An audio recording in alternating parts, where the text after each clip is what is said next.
நண்பர்கள் அனைவருக்கும் வணக்கம். எல்லோரும் எப்படி இருக்கின்றீர்கள்? நலமாக இருப்பீர்கள் என நம்புகின்றேன். இந்த காணொளி முல்லைத்தீவு மாவட்டத்திற்குள் வருகின்ற வெளியோயா பிரதேசத்தில் எடுக்கப்பட்டது. காலில் காயப்பட்ட நிலையில் காட்டு யானையொன்று அவதியுறுவதாக கிராம மக்களால் வெளியோயா வனஜீவராசிகள் பாதுகாப்பு திணைக்கள அதிகாரிக்கு தகவல் கொடுக்கப்பட்டிருக்கின்றது. உடனே நடவடிக்கை எடுத்த அந்த அதிகாரிகள் கிளிநொச்சி வன ஜீவராசிகள் பாதுகாப்பு திணைக்கள மிருக வைத்திய அதிகாரிகள் குழுவுடன் இந்த கடமையை செய்து கொண்டிருக்கின்றார்கள்.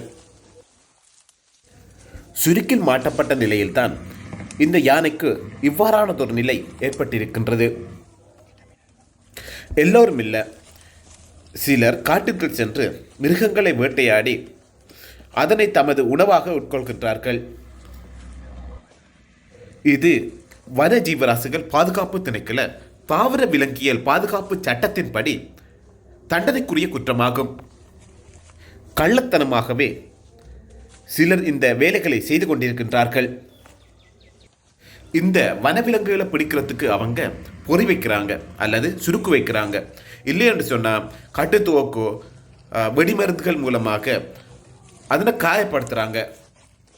உயிருடனோ அல்லது காயப்பட்ட நிலையிலோ அல்லது இறந்த நிலையிலோ அவங்க இந்த விலங்குகளை பிடித்து கொள்கிறாங்க. சிலர் வியாபார நோக்கில் இந்த வேலைகளை செய்து கொண்டிருக்கிறாங்க. இன்னும் சிலர் உணவுக்காக இந்த உயிர்களை வேட்டையாடுறாங்க. அப்படியான ஒரு கன்னியில தான், அதாவது சுருக்கில் தான் இந்த காட்டு யானை மாட்டுப்பட்டிருக்குது. அந்த கன்னியில் மாட்டுப்பட்ட இந்த காட்டு யானை எப்படி துன்பப்படுது என்று பாருங்க. அதிகாரிகள் இந்த யானையை மயக்கி இருக்கிறாங்க. அந்த மயக்கத்திலேயும் இந்த யானைக்கு வேதனை தெரியுது. முன்னங்கால எப்படி தூக்கிக்கண்டு பார்த்தீங்க தானே. பாவம் ஐயா, இந்த விலங்குகள் நாம வாழ்ற மாதிரி தான் அதுகளுக்கும் ஒரு வாழ்க்கை இருக்குது. நமக்கோ நம்மை சார்ந்தவர்களுக்கு ஏதாவது பிரச்சனை ஏற்பட்டு கண்டா நாம் என்ன செய்கிறோம்? நீதிமன்றத்துக்கு போகிறோம், இல்லையென்றா மனித உரிமைகள் ஆணைக்குழுக்கு போகிறோம். அப்படி இல்லைன்னு சொன்னால் மீடியாவுக்காக தெரியப்படுத்தி அதனை சரி செய்கிறோம். ஆனால் இந்த விலங்குகளுக்கு நம்மளை போல செய்ய தெரியுமா? அல்லது தாங்கப்படுற கஷ்டத்தை தங்களோட வாயால் மற்றவங்களுக்கு தெரியப்படுத்த முடியுமா? இந்த உலகம் நம்மளுக்கானது மட்டுமல்ல, அனைத்து உயிர்களுக்கும் பொதுவானது. இது நம்ம அனைவருக்கும் தெரியும். இருந்தும் நம்மட ஆதிக்க குணத்தால தான் நாம இந்த மாதிரி வேலைகளை செய்து கொண்டிருக்கிறோம். கிளிநொச்சி வன ஜீவராசிகள் பாதுகாப்பு திணைக்கள மிருக வைத்திய அதிகாரிகள் மிகவும் சிரமப்பட்டு இந்த வேலையை செய்து கொண்டிருக்கிறாங்க. இந்த காயப்பட்ட யானைக்கான மருத்துவ சிகிச்சையை செய்து கொண்டிருக்கிறாங்க. இந்த யானையால இவங்களுக்கு ஆபத்து ஏற்படலாம். இருந்த போதும் இவர்கள் தங்களுடைய கடமையை செய்து கொண்டிருக்கிறார்கள். உலகில, குறிப்பாக இலங்கையில யானை மனித மோதல் அதிகமாக இடம்பெற்று வருது. இந்த முரண்பாடு காட்டுக்குள் இருந்து கிராமத்திற்குள் செல்கின்ற யானைகளாலும் கிராமத்தில் இருந்து காட்டுக்குள் செல்கின்ற மனிதர்களாலும் ஏற்படுகின்றது.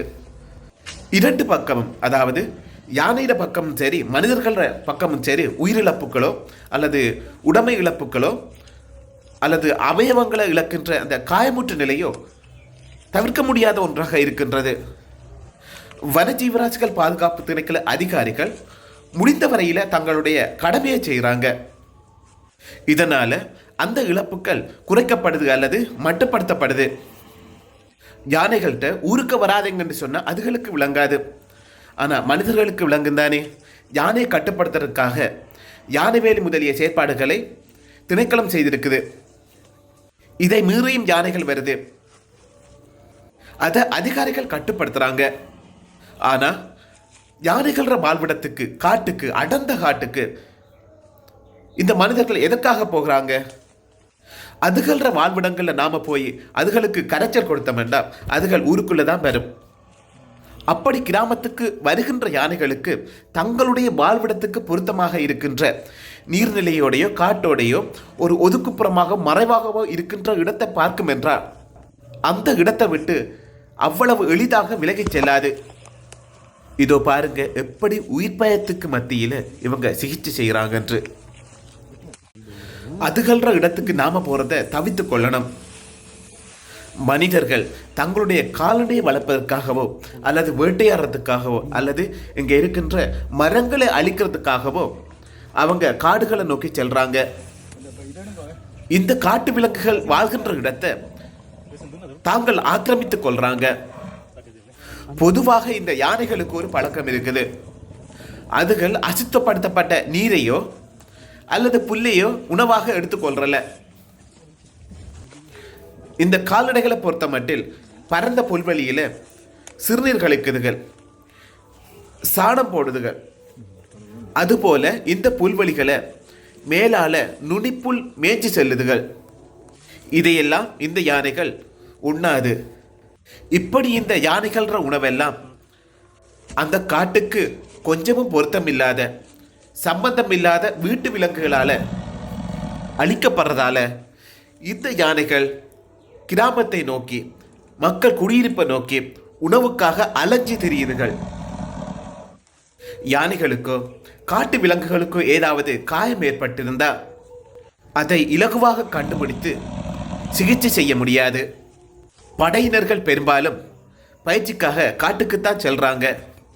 அந்த நேரத்தில் அவங்க இனம் கண்டா வனஜீவராசிகள் பாதுகாப்பு திணைக்களத்துக்கு அறிவிப்பாங்க. இல்லை என்றால் இந்த விலங்கினங்கள் காட்டை விட்டு மனிதர்கள் நடமாடுகின்ற இடத்துக்கு வர வேண்டும். அப்படியும் இல்லை என்றால் வனஜீவராசிகள் பாதுகாப்பு திணைக்கள அதிகாரிகள் சோதனை நடவடிக்கைகளுக்காக காட்டிற்கு செல்லும் போது இதனை அவதானித்து அதுக்கு சிகிச்சை செய்வாங்க. எல்லா விலங்குகளுக்கும் எல்லா நேரத்திலேயும் அதுகளுக்கு தேவையான உதவியை நம்மளால செய்ய முடியாது.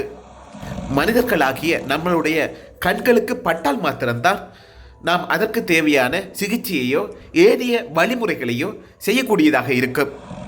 இல்லை என்றால் இந்த காயத்துக்கு உள்ளாகி இருக்கின்ற யானை போன்ற ஏனைய வனவிலங்குகளும் தொற்றுக்கு உள்ளாகி சிகிச்சை இல்லாமல் தங்களுடைய உயிரை இழந்து கொள்ளும். உலகத்தில் எத்தனையோ உணவுகள் இருக்குது. அதையெல்லாம் விட்டு இந்த விலங்குகள உயிரை பறிச்சு உடலை சாப்பிட்டு நாம் பசியாற்றி கொள்ள வேண்டும் என்கின்ற அவசியம் இல்லை. உலகத்தில் இப்போ வாழ்கிற மிகப்பெரிய தரைவாழ் உயிரினம் என்றால் அது யானைகள் தான். இந்த யானைகள் ஒரு இடத்திலிருந்து உணவு சாப்பிட்ற மிருகம் இல்லை. அங்கும் இங்கும் பல கிலோமீட்டர்கள் அலைந்து திரிந்து தங்களுடைய உணவு தேவையை பூர்த்தி செய்யும். அப்படிப்பட்ட விலங்க நாம வைக்கிற பொறிகள் பாதிக்குது. இந்த யானைகள் அதுகள காலையோ அல்லது தும்பிக்கையோ இழக்குது. பல நேரங்களில் உயிரையும் இழக்குதுகள். இனிவரும் காலங்களில் சிந்திப்போம், செயற்படுவோம். நன்றி.